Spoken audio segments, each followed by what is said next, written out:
Hi, an older film I watched this week was They Came to a City, a British drama from 1944 based on the play by JB Priestley. It's a very dreamlike, very theatrical story being based on a play by, as I said, by Priestley.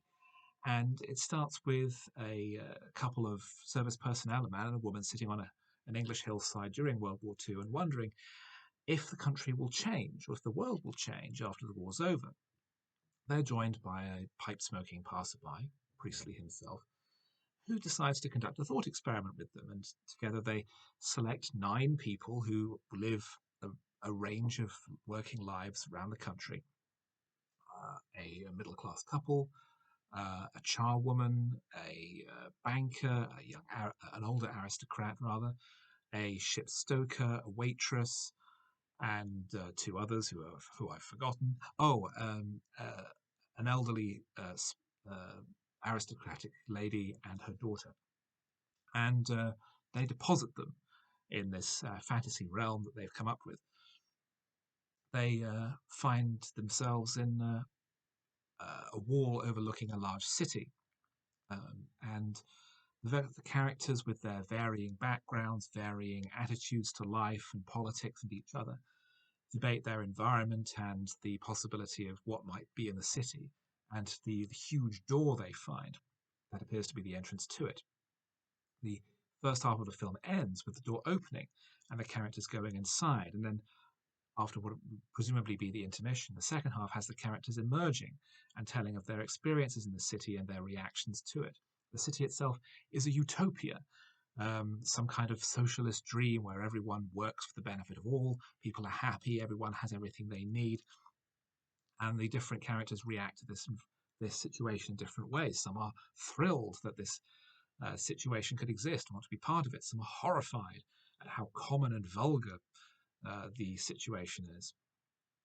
I found it to be a very unusual and engaging film, and extremely modern, extremely um, uh, contemporary, and without having dated in any way. As I say, it was made in 1944. The film is 80 years old this year, and the debate by different sections of British society over what would be the future. How would a country that has gone through a tremendous upheaval, like COVID, for example, or the gigantic crisis brought about by the Conservatives over the last 14 years, how would a government or a country rebuild?